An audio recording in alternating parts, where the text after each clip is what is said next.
దిశ TV news కి స్వాగతం. Bulletin లో ముందుగా హెడ్లైన్స్.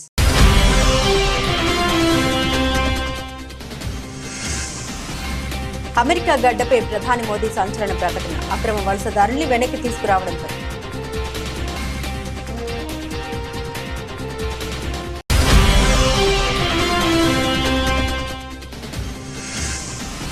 అమెరికాలో 10,000 మంది కార్మికులను తొలగించిన ట్రంప్ సర్కార్ కీలక నిర్ణయం తీసుకున్న ఎలన్ మస్క్.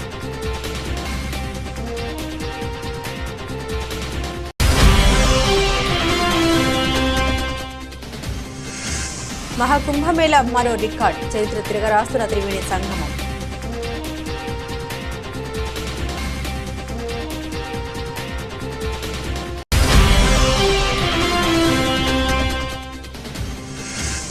భారత స్టాక్ మార్కెట్పై బేర్పాటు, వరుసగా 8వ రోజు నష్టాల ప్రామాణిక ఈక్విటీ సూచీలు.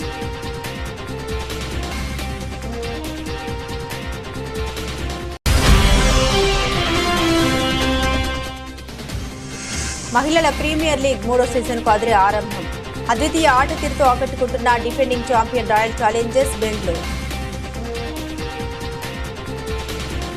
ప్రధాని నరేంద్ర మోదీ అమెరికాలో పర్యటించారు. ఈ సందర్భంగా ఆ దేశ అధ్యక్షుడు డొనాల్డ్ ట్రంప్తో భేటీ అయ్యారు. వీరి భేటీలో ఇరు దేశాలకు సంబంధించి పలు వాణిజ్య, రక్షణ రంగానికి చెందిన అంశాలపై చర్చ జరిగింది. రెండు దేశాల మధ్య వాణిజ్య లోటు భర్తీ చేసేలా అమెరికా నుండి మరింత చమురు గ్యాస్ కొనుగోలు చేసేలా రెండు దేశాల మధ్య ఒప్పందం కుదిరింది. భారత రక్షణ రంగాన్ని మరింత బలోపేతం చేసేలా అమెరికా నుండి మిలిటరీ ఉత్పత్తుల విక్రయాలను పెంచుతామని ట్రంప్ పేర్కొన్నారు. అయితే ట్రంప్ మోదీ మీడియా సమావేశంలో సంయుక్తంగా పాల్గొని మాట్లాడారు. ఈ సందర్భంగా అమెరికాలోని అక్రమ వలసదారుల పట్ల డొనాల్డ్ ట్రంప్ వ్యవహరిస్తున్న తీరుపై ప్రధాని మోదీ ప్రస్తావించారు. అమెరికా అధ్యక్షుడిగా డొనాల్డ్ ట్రంప్ రెండోసారి బాధ్యతలు చేపట్టిన నాటి నుండి సరైన పత్రాలు లేకుండా అమెరికాలో అక్రమంగా నివసిస్తున్న వలసదారులపై ఉక్కుపాదం మోపుతున్నారు. అక్రమ వలసదారుల్ని గుర్తించి వారి చేతులకు సంఖ్యలు, కాళ్లకు గొలుసులు వేసి ప్రత్యేక సైనిక విమానాల ద్వారా వారి దేశాలకు పంపిస్తున్నారు. ఈ క్రమంలో సరైన పత్రాలు లేకుండా అమెరికాలో అక్రమంగా నివసిస్తున్న 104 మంది భారతీయులను ప్రత్యేక విమానంలో అమెరికా నుండి పంపించి వేశారు. కొద్ది రోజుల క్రితమే ఆ విమానం అమృత్సర్కు చేరుకుంది. ఫిబ్రవరి 15న అక్రమ వలసదారులతో కూడిన మరో అమెరికా సైనిక విమానం అమృత్సర్కు రాబోతున్నట్లు సమాచారం. అమెరికా లేఖల ప్రకారం చట్టపరమైన పత్రాలు లేకుండా దాదాపు 18,000 మంది భారతీయులు అమెరికాలో నివసిస్తున్నారు. వారందరినీ తిరిగి ఇండియాకు పంపించేలా ట్రంప్ ప్రభుత్వం చర్యలు చేపట్టింది. ఈ అంశంపై అమెరికాలో పర్యటిస్తున్న ప్రధాని నరేంద్ర మోదీ మీడియా ముందు ప్రస్తావించారు. ఒక దేశంలోకి చట్టవిరుద్ధంగా ప్రవేశించిన వారికి అక్కడ నివసించే హక్కు లేదని ప్రధాని నరేంద్ర మోదీ అన్నారు. చట్టవిరుద్ధంగా అమెరికాలో నివసిస్తున్న భారతీయుల్ని స్వదేశానికి తీసుకొస్తామని తెలిపారు. అమెరికాలో అక్రమంగా నివసిస్తున్న భారతీయులను స్వదేశానికి తీసుకొస్తాం. మానవ అక్రమ రవాణాను అడ్డుకోవడానికి ప్రయత్నాలు జరగాల్సి ఉంది. ఒక దేశంలోకి చట్టవిరుద్ధంగా ప్రవేశించిన వారికి అక్కడ నివసించే హక్కు ఉండదు. ఈ విధానం ప్రపంచం అంతటికీ వర్తిస్తుందని మోదీ పేర్కొన్నారు. డబ్బు, ఉద్యోగాలు ఆశ చూపి కొంతమంది యువత పేదరికంలో ఉన్న వారిని మోసం చేస్తున్నారు. అలా వారు అక్రమ వలసదారులుగా మారుతున్నారు. వారికి తెలియకుండానే మానవ అక్రమ రవాణా కూపంలోకి వెళ్తున్నారని మోదీ అన్నారు. అలాంటి వాటిని సమూలంగా నిర్మించాల్సిన అవసరం ఉంది. ఈ ప్రయత్నాలు భారత్కు ట్రంప్ పూర్తి సహకారం అందిస్తారని ఆశిస్తున్నామని మోదీ పేర్కొన్నారు. అమెరికాలో ఉద్యోగాల కోత మొదలైంది. ప్రభుత్వ ఖర్చుల్ని తగ్గించుకోవడంలో భాగంగా అధ్యక్షుడు డొనాల్డ్ ట్రంప్ ఆయన సలహాదారు డోజ్ చీఫ్ ఎలన్ మస్క్ నిర్దాక్షిణ్యంగా వ్యవహరిస్తున్నారు. ఇప్పటికే 75,000 మందికి స్వచ్ఛందంగా ఉద్యోగ విరమణ చేయాలని ఆదేశాలు జారీ చేసిన ట్రంప్ సర్కార్ తాజాగా వివిధ ఏజెన్సీల్లో పనిచేస్తున్న 9,500 మందికి పైగా కార్మికులపై వేటు వేసింది.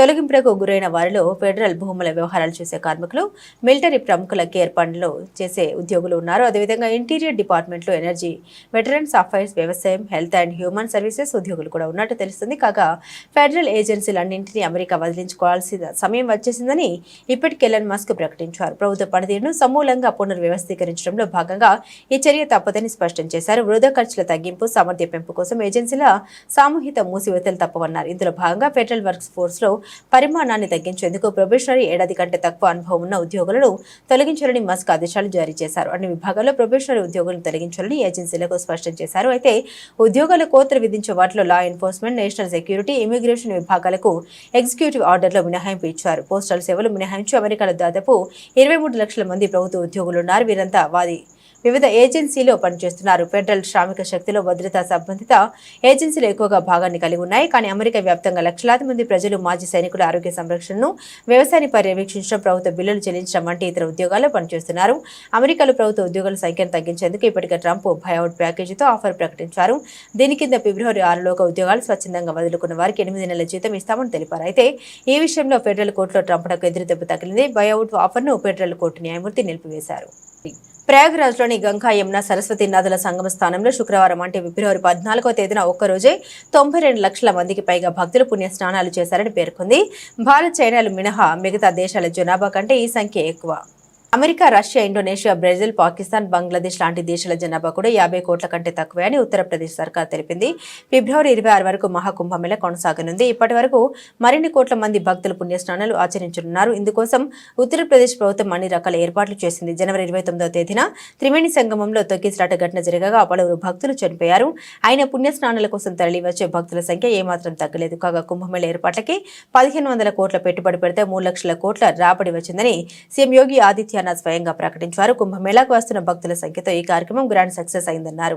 మహారాష్ట్ర ముఖ్యమంత్రి దేవేంద్ర ఫడ్నవీస్ తన సతీమణి అమృత ఫడ్నవీస్ కుమార్తె దివిజలతో కలిసి ప్రయాగ్రాజ్లోని త్రివేణి సంగమంలో పుణ్య స్నానాలు చేశారు. మహాకుంభమేళలో భక్తుల కోసం అద్భుతమైన ఏర్పాట్లు చేశారని దేవేంద్ర ఫడ్నవీస్ తెలిపారు. ఇందుకు గాను ఉత్తరప్రదేశ్ ముఖ్యమంత్రి యోగి ఆదిత్యనాథ్కు ఆయన అభినందనలు తెలిపారు. మహాకుంభమేళాకు వస్తున్న ప్రతి భక్తుడు సంతోషంగా ఉన్నాడు. భారీ సంఖ్యలో భక్తుల రాకతో ఈసారి మేళ సరికొత్త రికార్డు సృష్టించిందని దేవేంద్ర ఫడ్నవీస్ తెలిపారు. మహాకుంభమేళలో ఇంత చక్కటి ఏర్పాటు చేసినందుకు మేం సీఎం యోగికి ధన్యవాదాలు తెలిపారు. తదుపరి కుంభమేళ మహారాష్ట్రలోని నాసిక్లో జరుగుతుంది. దాన్ని కూడా ఇదే విధంగా విజయవంతం చేయడంపై మేం ఫోకస్ పెడతామన్నారు దేవేంద్ర ఫడ్నవీస్ సతీమణి అమృత ఫడ్నవీస్.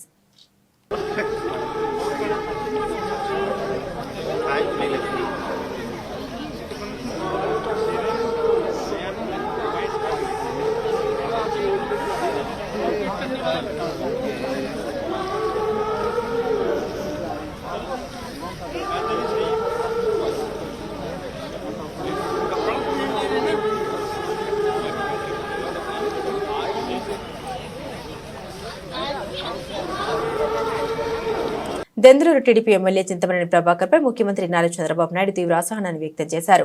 చింతమనేని దుర్భాషల వీడియో ఒకటి సోషల్ మీడియాకి ఎక్కడంతో చంద్రబాబు ఆగ్రహం వ్యక్తం చేశారు.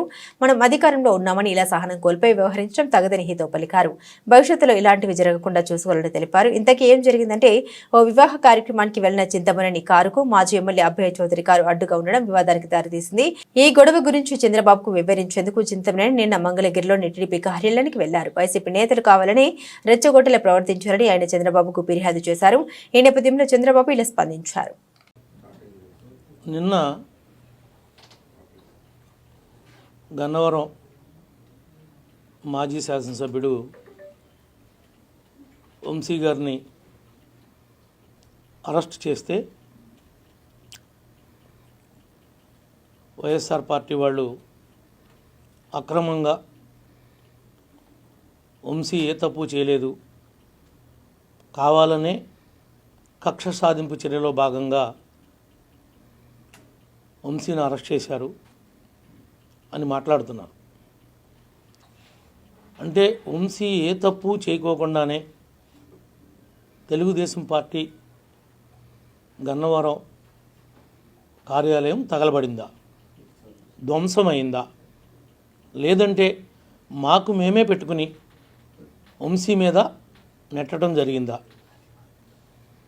ఈ విషయాలన్నీ ఆ రోజున మీరు అధికారంలో ఉన్నప్పుడు మీ అధికారాన్ని అడ్డం పెట్టుకుని తప్పించుకోవడానికి ప్రయత్నం చేశారు. మీకు అలవాటు, ముఖ్యంగా వైఎస్ఆర్ పార్టీ నాయకులకి, కార్యకర్తలకి, వాళ్ళ మాజీ శాసనసభ్యులకి, ఇప్పుడున్న శాసనసభ్యులకి, ఇప్పుడున్నటువంటి రాష్ట్ర అధ్యక్షుడికి ఆయన స్కూల్లో నేర్చుకున్నటువంటి విద్యలే ఇవన్నీ. మీకు అక్రమ కేసులు పెట్టడం, ప్రతిపక్ష పార్టీ వాళ్ళని హౌస్ అరెస్ట్ చేయటం, బయటికి రానికపోవటం, అవసరమైతే ఎన్కౌంటర్ చేస్తాను అని చెప్పి చింతపల్లి ఫారెస్ట్లోకి తీసుకెళ్ళటం, ఇలా బెదిరించటం, కొంతమందిని భూమి మీద లేకుండా చేయటం మీకు సాధ్యపడింది. మా మాజీ స్పీకర్ కోడెల శివప్రసాద్ గారు ఆత్మహత్య చేసుకునేలాగా ఆయన ప్రేరేపించింది మీరు కదా. ఆ పరిస్థితికి ఆయన రావడానికి, ఆయన భూమి మీద లేకపోవటానికి కారణం మీ వైఎస్ఆర్ పార్టీ, జగన్మోహన్ రెడ్డి ప్రభుత్వం కాదా అని అడుగుతున్నాం. ఆ రోజున మాకు జరిగితే ఒకటి, ఈ రోజున చేసిన నేరానికి, చేసినటువంటి తప్పుకి ఈ రోజున వంశీని పెట్టారు. రేపొద్దున కొడాల నానిని పెడతారు, ఎల్లుండి ఇంకొకరిని పెడతారు, అవటాల నుండి ఇంకొకరిని పెడతారు. ఈ చట్టాన్ని అమలు చేసే క్రమంలో కొద్దిగా టైం డిలే కావచ్చేమో, కానీ నేరం చేసిన వాడు చట్టం ముందు తప్పించుకోవడానికి వీల్లేదు. ప్రతి వాడిని తీసుకుని వచ్చి వాళ్ళకి చేసినటువంటి నేరాల్ని రుజువు చేసి కటకటాల వెనకాల పంపటం జరుగుతుందని చెప్పి కూడా ఈ సందర్భంగా మీ అందరికి కూడా తెలియజేస్తా ఉన్నాం. నిన్నేదో పెద్ద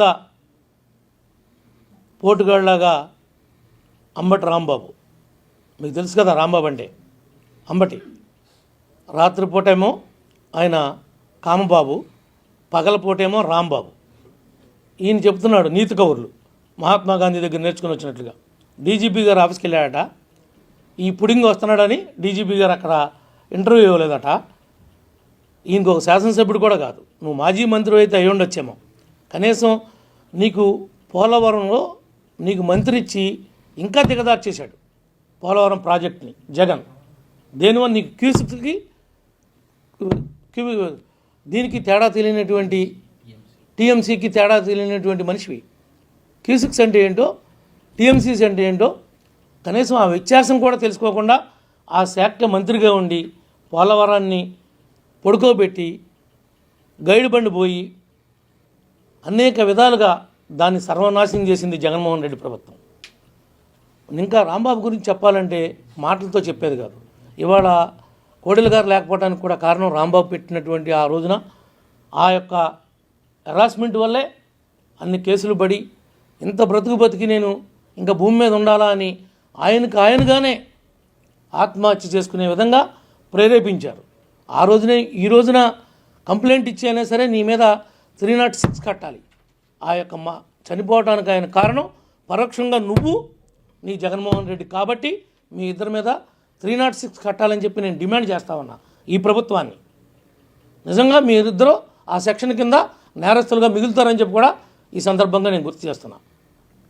ఇవాళ ఏదో ఈయన వచ్చాడంట, డీజీపీ గారికట తెలియాలట, మా మాజీ మంత్రులు అప్పుడున్నటువంటి శాసనసభ్యులు స్వయంగా డీజీపీ గారిని కలవటానికి వెళ్తేనే మీ ప్రభుత్వంలో అపాయింట్మెంట్ ఇవ్వకోకుండా గేట్లోంచి రాకోకుండా వెనక్కి తిప్పి పంపిన సంఘటనలు అనేకం. నీ డీజీపీ ఆఫీస్ పక్కన ఉన్నటువంటి మా రాష్ట్ర కేంద్ర పార్టీ ఆఫీస్ ఉంటే దాన్ని ధ్వంసం చేస్తుంటే రక్తం గారి మా దాంట్లో ఉన్నటువంటి మా ఉద్యోగస్తులు నాయకులు పరుగులు పెడుతుంటే అల్లాడిపోతుంటే ఆ రోజున డీజీపీ ఏమయ్యాడు, ఆ రోజున ముఖ్యమంత్రి ఏమయ్యాడు? యాదాద్రి భువనగిరి జిల్లా ఖమ్మంలో జరిగే బీసీ రౌండ్ టేబుల్ సమావేశానికి పర్యటక వెళ్తున్న ఎమ్మెల్సీ కవితకు చౌటుప్పల్ పట్టణ కేంద్రంలో మునుగోడు నియోజకవర్గ ఇన్ఛార్జ్ కూసుకుంట్ల ప్రభాకర్ రెడ్డి ఆధ్వర్యంలో ఘన స్వాగతం పలికారు బీఆర్ఎస్ పార్టీ కార్యకర్తలు. అనంతరం కవిత మీడియాతో మాట్లాడారు. నేడు ఖమ్మం జిల్లాలో జరుగుతున్న బీసీ రౌండ్ టేబుల్ సమావేశానికి వెళ్తున్నాను. మునుగోడు నియోజకవర్గం ఘన స్వాగతం పలికారు. మునుగోడు నియోజకవర్గంలో రాజగోపాల్ రెడ్డి అధికారంలో ఉన్నారు. ఈ ప్రాంత ట్రిబుల్ ఆర్ రైతులు చాలా ఇబ్బందులు పడుతున్నారు. ట్రిబుల్ ఆర్ రైతులకు గతంలో ముఖ్యమంత్రి రేవంత్ రెడ్డి అండగా ఉంటారని తెలిపారు. ఈరోజు ఖమ్మం జిల్లాలో జరుగుతున్నటువంటి బీసీ రౌండ్ టేబుల్ సమావేశానికి హాజరవడానికి వెళ్తూ మార్గం మధ్యలో మరి మునుగోడు నియోజకవర్గంలో చౌటుప్పల్ మండలంలో మా నాయకులను అందరినీ కూడా కలవడానికి ఆగడం జరిగింది. ఇక్కడ మునుగోడు మండలంలో మరి కాంగ్రెస్ పార్టీ నుండి రాజగోపాల్ రెడ్డి గారు అధికారంలో ఉన్నారు, వారు ఎమ్మెల్యేగా ఉన్నారు. ఇక్కడ ముఖ్యమంత్రి గారు ఆనాడు వచ్చి ట్రిపుల్ ఆర్ సమస్యనే లేకుండా చేస్తా, నేను మమ్మల్ని గెలిపించండి, మేము ఎటువంటి ఇబ్బంది లేకుండా ట్రిపుల్ ఆర్ని మీ గ్రామాల నుంచి వెళ్లకుండా చేస్తామని చెప్పిండ్రు. కానీ గెలిచి 14 నెలలు అవుతున్న ట్రిపుల్ ఆర్కి సంబంధించినటువంటి బాధితులకు ఎవరికైతే ముఖ్యమంత్రి గారు మాట ఇచ్చారో ఇంతవరకు వాళ్ళు 2000 మంది పైచిలుకుతో కలెక్టరేట్ ముట్టడి చేసినా కూడా కనీసం వాళ్ళని పిలవడం కానీ మాట్లాడడం కానీ చేయకపోవడం అన్నది దారుణం. మీరు ఇచ్చినటువంటి మాటకు నిలబడి గౌరవ ముఖ్యమంత్రి గారు తక్షణమే ట్రిపుల్ ఆర్ బాధితులను పిలిపించుకొని మాట్లాడి వారి సమస్య పరిష్కరించవలసిందిగా నేను డిమాండ్ చేస్తా ఉన్నాను. రాజగోపాల్ రెడ్డి గారు ఈ విషయంలో చొరవ తీసుకోవాలని కూడా మేము డిమాండ్ చేస్తా ఉన్నాం. మరి మునుగోడులో ఉన్నటువంటి అందరికీ కూడా విజ్ఞప్తి చేసేది ఒకటే, తెలంగాణ రాష్ట్రం తెచ్చుకున్నదే, అందరూ బాగుండాలి, అందరం కూడా చక్కగా ఉండాలనే విషయంలోనే. కాబట్టి ఇవాళ బీఆర్ఎస్ పార్టీ మీ అందరి పక్షాన కూడా నిలబడి పోరాటం చేస్తా ఉన్నది. Thank you. జై తెలంగాణ. జనగామ జిల్లా పాలకుర్తి మండలంలోని బస్టాండ్ ఆవరణంలో గురువారం రోజున 2 వ్యక్తులు అనుమానాస్పదంగా తిరుగుతూ ఉండడంతో వారి వద్ద ఉన్న బ్యాగులను తనిఖీ చేయడంతో గంజాయి దొరికినట్లు వారు పారిపోతుండగా పట్టుకుని పోలీస్ స్టేషన్ కు తరలించినట్లు పాలకుర్తి సీఐ గట్ల మహేందర్ రెడ్డి గురువారం ఏర్పాటు చేసిన విలేకరుల సమావేశంలో తెలిపారు. వారిని విచారించగా నిషేధిత గంజాయిని రవాణా చేస్తున్నట్లు అంగీకరించారని మహారాష్ట్రలోని తానే జిల్లా నవై ముంబై రబేలేకు చెందిన ఆశిష్ రామ్ నాయక్ యాదవ్, రాహుల్ రామ్ లఖన్ తివారీ ఇద్దరిని అరెస్టు చేసి ఈ రోజు రిమాండ్కు తరలించినట్టు తెలిపారు. వీరిద్దరూ నవీన్ ముంబైలోని మోతిటెక్ అనే ప్రైవేట్ కంపెనీలో పనిచేస్తుండగా ఎక్కువ డబ్బు సంపాదించాలని అత్యాశతో మహారాష్ట్రలోని థానే జిల్లా నవీ ముంబై రబేలేకు చెందిన ఆశిష్ రామ్ నాయక్ యాదవ్, రాహుల్ రామ్ లఖన్ తివారీ ఇద్దరిని అరెస్టు చేసి ఈ రోజు రిమాండ్కు తరలించినట్టు తెలిపారు. వీరిద్దరూ నవీన్ ముంబైలోని మోతిటెక్ అనే ప్రైవేట్ కంపెనీలో పనిచేస్తుండగా ఎక్కువ డబ్బు సంపాదించాలని అత్యాశతో ఒరిస్సా రాష్ట్రంలోని భువనేశ్వర్కు వెళ్లి 1.80 లక్షల విలువ గల 31.7 కిలోల 16 గంజాయి ప్యాకెట్లు కొనుక్కుని రైల్లో ముంబైకి తిరిగి వస్తున్న క్రమంలో వరంగల్ పోలీసులు రైలు తనిఖీలు చేస్తుండగా వారు గమనించి ట్రైన్ దిగి నేరుగా వరంగల్ బస్టాండ్కి వెళ్లి బస్సు ఎక్కి పాలకుర్తికి వచ్చినట్టు తెలిపారు. వారి వద్ద 31.7 కిలోల గంజాయి, 2 మొబైల్ ఫోన్లను స్వాధీనం చేసుకున్నట్టు తెలిపారు.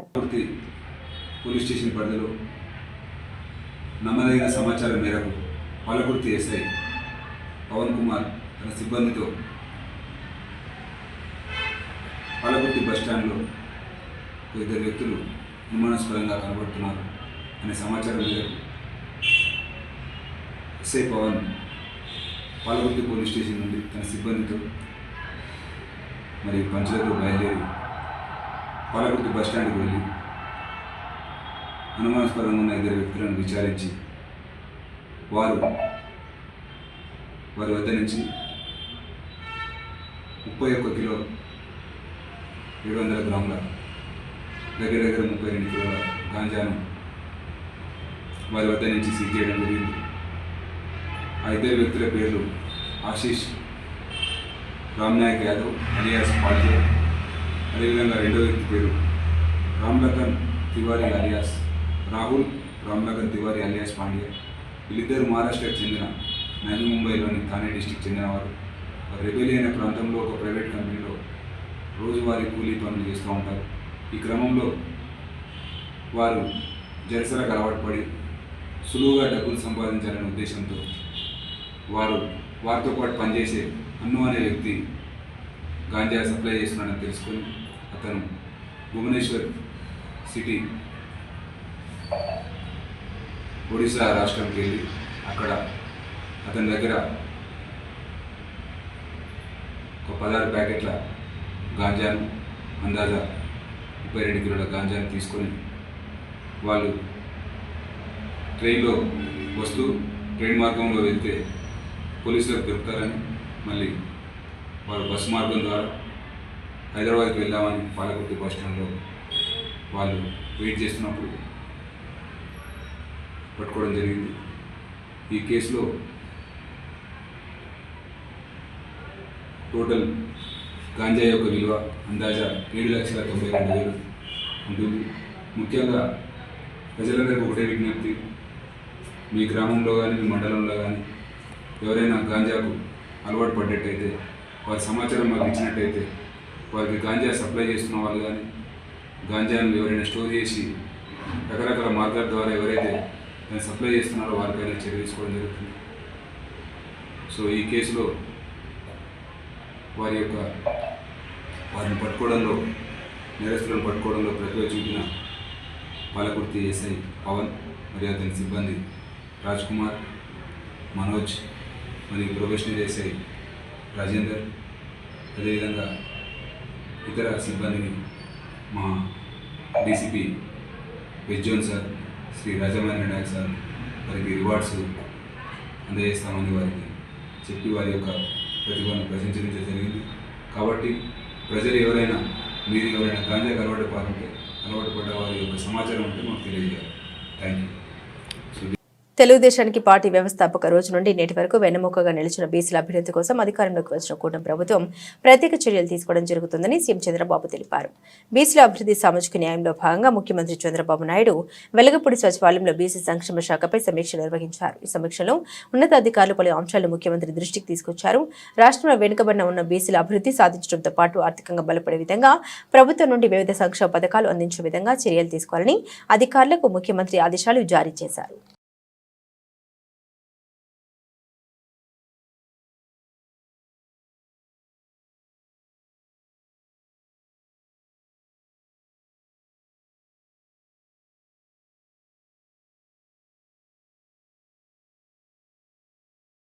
భద్రాద్రి కొత్తగూడెం జిల్లా భద్రాచలం శివారు ప్రాంతంలో పట్టణానికి ఆనుకుని ఉన్న ఆంధ్రాలో కలిసిన చాలా ఎకరాల ప్రభుత్వ భూములు గత కొంతకాలంగా ఆక్రమణకు గురయ్యాయి. చుట్టుపక్కల ప్రాంతాల్లోని గిరిజనులంతా ఆ భూముల్ని ఆక్రమించి గుడిసెలు నిర్మించుకున్నారు.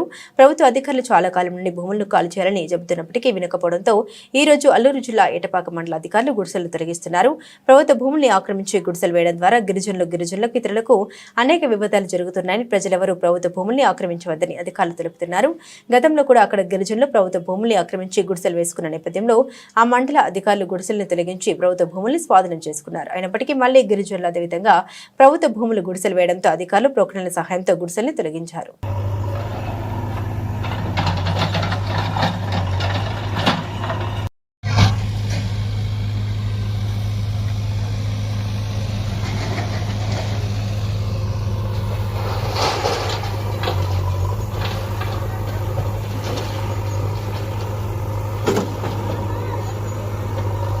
ఒక్కసారి అంటే నమ్మి 5 ఏళ్లు అధికారం ఇచ్చిన ప్రజలకు వైసీపీ అధినేత జగన్మోహన్ రెడ్డి నరకం చూపెట్టారని విద్యుత్ శాఖ మంత్రి గొట్టిపాటి రవికుమార్ విమర్శించారు. అద్దంకి నియోజకవర్గ పరిధిలోని కొర్షపాడు మండలంలో గుండ్లకమ్మ ప్రాజెక్టు ముంపుకు గురైన ఎర్రబాలెం గ్రామంలో మంత్రి గొట్టిపాటి శుక్రవారం పర్యటించారు. కూటమి ప్రభుత్వం ఏర్పడిన తర్వాత యుద్ధ ప్రాతిపదికన 20 లక్షల వ్యయంతో నూతనంగా నిర్మించిన సీసీ రోడ్లు, సైడ్ డ్రైన్లను ఈ సందర్భంగా మంత్రి ప్రారంభించారు. అద్దంకి నియోజకవర్గ పరిధిలోని 7 ముంపు గ్రామాల ప్రజలతో సమావేశమై వారి సమస్యలను అడిగి తెలుసుకున్నారు. గుండ్లకమ్మ ముంపు గ్రామంలో రోడ్లు, త్రాగునీరు, పాఠశాలలు, దేవాలయాల నిర్మాణంతో పాటు ఇతర మౌలిక సదుపాయాలను వెంటనే కల్పించాలని సంబంధిత అధికారులకు ఆయన ఆదేశాలు జారీ చేశారు.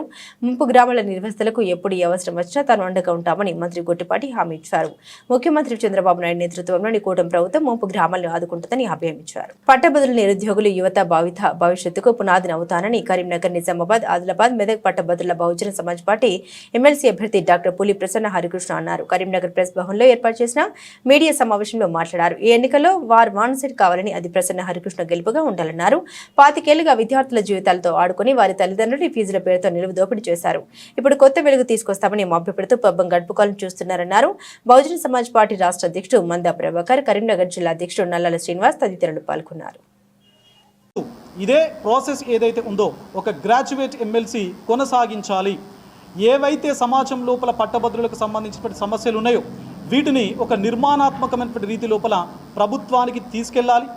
ప్రభుత్వానికి సమస్యలను తీసుకెళ్లడమే కాదు, ఆ సమస్యకు సంబంధించినటువంటి డిఫరెంట్ డైమెన్షన్స్ లోపల సొల్యూషన్స్ కూడా ఇవ్వాలి, అడ్వైజెస్ ఇవ్వాలి, అదేవిధంగా సజెషన్స్ కూడా గ్రాడ్యుయేట్ ఎమ్మెల్సీ ఇవ్వాలి అనేటువంటి లక్ష్యంతో నేను పనిచేస్తున్నాను. వాస్తవానికి డాక్టర్ బిఆర్ అంబేద్కర్ గారి భారత రాజ్యాంగం లోపల పేర్కొన్నటువంటి ఆర్టికల్ 169 కూడా శాసన మండలి ఏర్పాటు కోణం లోపల ఇదే చెప్తుంది. అంటే విభిన్న రంగాలకు సంబంధించినటువంటి ఎవరైతే నిష్ణాతులు ఉన్నారో, అంటే టీచర్ రంగానికి సంబంధించినటువంటి టీచర్ సమస్యల పట్ల టీచర్ ఎమ్మెల్సీ, పట్టభద్రుల సమస్యలను ప్రభుత్వానికి రిప్రజెంట్ చేయడం కోసం ఈ పట్టభద్రుల ఎమ్మెల్సీ, అదేవిధంగా లోకల్ బాడీస్ యొక్క సమస్యలను రిప్రజెంట్ చేయడం కోసం లోకల్ బాడీ ఎమ్మెల్సీ, ఇట్లా రకరకాల ఎమ్మెల్సీ పదవులు మనకు శాసన మండలి వ్యవస్థ లోపల ఆర్టికల్ 169 ప్రకారం భారత రాజ్యాంగం లోపల పొందుపరచడం జరిగింది. మరి ఒక విద్యా వ్యవస్థకు సంబంధించినటువంటి వ్యక్తిగా, పట్టభద్రుల యొక్క సమస్యలు తెలిసిన వ్యక్తిగా, ఆ సమస్యల లోపల నేను మనస్ఫూర్తిగా భాగం అయినటువంటి వ్యక్తిగా, ఆ అనుభవం ఉన్నటువంటి వ్యక్తిగా ఈరోజు నా యొక్క నామినేషన్ దాఖలు చేయడం జరిగింది. సో నేనందరికీ కూడా, ఈ 4 ఉమ్మడి జిల్లాల పట్టభద్రులందరికీ కూడా ఒకే మాట చెప్తున్నాను, మీ అందరినీ కూడా రిక్వెస్ట్ చేస్తున్నా, మీరు దయచేసి ప్రసన్న హరికృష్ణ ఈ పదవికి ఏబులా కాదా. వైసీపీ హయాంలో పిల్ల సైకో వంశీ బూతులు చేసిన సభ్య సమాజం తలెదించుకునేలా ఉన్నాయి. వంశీ అరెస్టుతో ఇంతకాలానికి తగిన శిక్ష పడిందని ప్రజలంతా అభిప్రాయపడ్డారు. ఎక్స్లో పెద్ద సైకో ఈ పిల్ల సైకోకు మద్దతుగా పోస్టు పెట్టాడు. ఇప్పటికే వంశీ ఆగడాలు భరించలేక ప్రజలే తగిన బుద్ధి చెప్పి ఓడించారు. వంశీ కొడాలి నాని బూతుల వల్ల కూడా నష్టం జరిగిందని వైసీపీ నేతలు చెబుతున్నారు. ఆ రోజు వారందరితో బండబూతులు తిట్టించిన జగన్ ఇప్పుడు నీతి సూత్రాలు చెబుతాడని టీడీపీ నేత బుద్ధ వెంకన్న మండిపడ్డారు.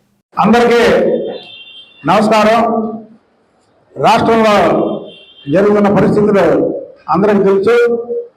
ఏదైతే పిల్ల సైకో ఒక దళితుడని కూడా చూడకుండా అతన్ని బెదిరించి కిడ్నాప్ చేసి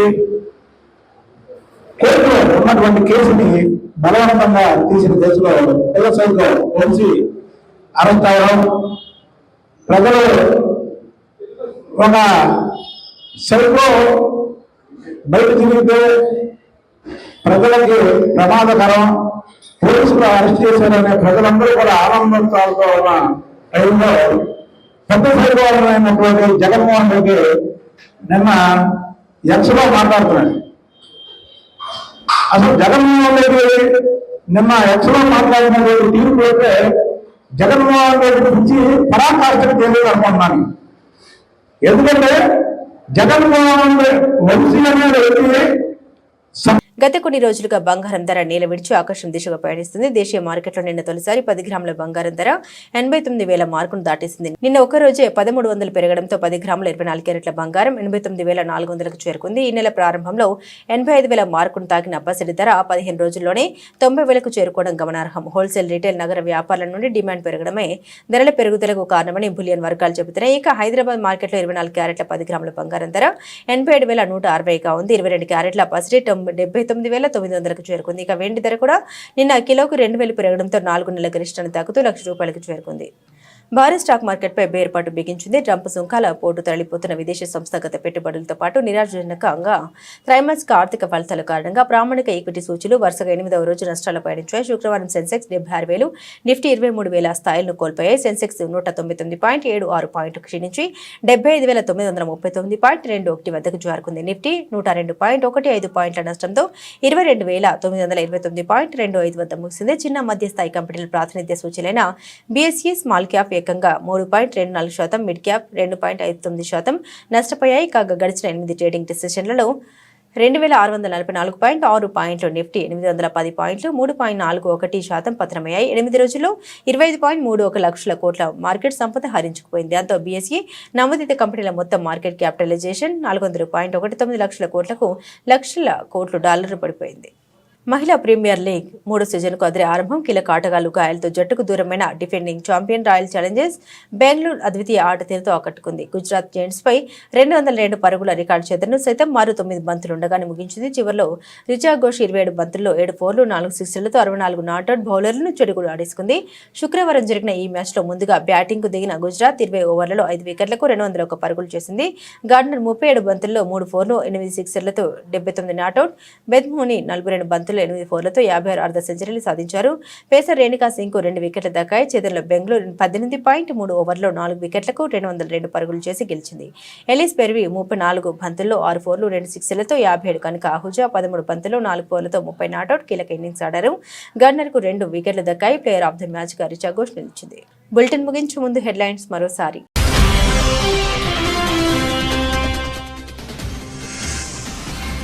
అమెరికా గడ్డపై ప్రధాని మోదీ సంచలన ప్రకటన. అక్రమ వలసదారుల్ని వెనక్కి తీసుకురావడంపై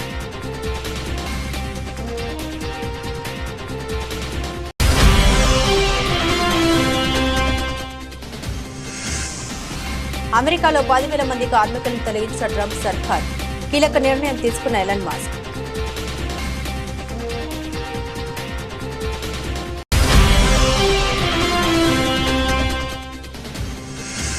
మహాకుంభమేళా మరో రికార్డ్, చరిత్ర తిరగరాస్తున్న త్రివేణి సంగమం.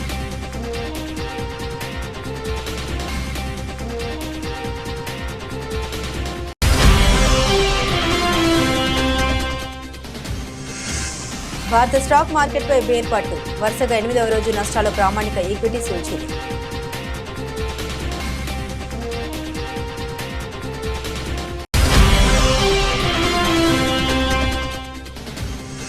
మహిళల ప్రీమియర్ లీగ్ 3వ సీజన్కు అదిరే ఆరంభం. అద్వితీయ ఆట తీరుతో ఆకట్టుకుంటున్న defending champion royal challengers Bengaluru. ఇవి బులెటిన్లోని విశేషాలు. తిరిగి మరో బులెటిన్తో మళ్ళీ కలుసుకుందాం. సెలవు.